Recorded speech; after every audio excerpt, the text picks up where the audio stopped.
পাকিস্তানে champions trophy খেলতে যাওয়া নিয়ে এর আগে জল কম ঘোলা করেনি ভারত। শেষ পর্যন্ত জয় ভারতেরই হয়েছিল। তাদের আপত্তিতেই হাইব্রিড মডেলে হতে যাচ্ছে চ্যাম্পিয়ন্স ট্রফির এবারের আসরটি।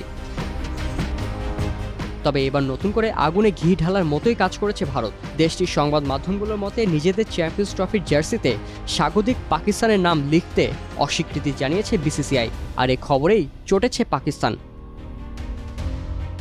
আন্তর্জাতিক সব টুর্নামেন্টের দলগুলোর জার্সিতে টুর্নামেন্টের লোগোর পাশাপাশি হোস্ট দেশের নাম ও সাল লেখা থাকে। ওই দেশ থেকে কোনো কারণে টুর্নামেন্ট সরিয়ে অন্য দেশে আয়োজন করা হলেও আয়োজক দেশের নাম জার্সিতেই থেকে যায়। উদাহরণ হিসেবে বলা যায় 2024 আইসিসি নারী টি-20 বিশ্বকাপের কথা। আয়োজক দেশ হিসেবে বাংলাদেশের নাম থাকলেও রাজনৈতিক অস্থিরতায় সেই টুর্নামেন্টের নতুন ভেন্যু রাখা হয় সংযুক্ত আরব আমিরাতে। তবে সব দলের জার্সিতে বাংলাদেশের নামটি ঠিকই ছিল। 2021 টি-20 বিশ্বকাপ ভারত থেকে আরব আমিরাতে সরে গেলেও পাকিস্তান সহ সব দল ভারত 2021 লেখা জার্সি পরে খেলেছে। এবার ভারত আরব আমিরাতে ম্যাচ খেললেও আয়োজক তো পাকিস্তানি।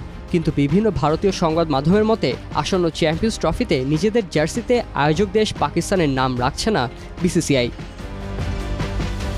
এই অভিযোগকে মিডিয়ার অপপ্রচার বলে দাবি করেছে আন্তর্জাতিক ক্রিকেট কাউন্সিল। আইসিসির এক কর্মকর্তা জানান, টুর্নামেন্টে অংশগ্রহণকারী সব দলের জন্য অফিসিয়াল লোগো ও আয়োজক দেশের নাম কিটে থাকতে হবে। জার্সিতে টুর্নামেন্টের লোগো থাকতেই হবে। সব দলই এই নিয়ম মানতে বাধ্য। কোনো দল সঠিকভাবে লোগো প্রদর্শনে ব্যর্থ হলে তাদের বিরুদ্ধে কঠোর ব্যবস্থা নেওয়া হবে। গণমাধ্যমের এই অভিযোগকে ভিত্তিহীন বলে উল্লেখ করেছে পাকিস্তান ক্রিকেট বোর্ড পিসিবিও।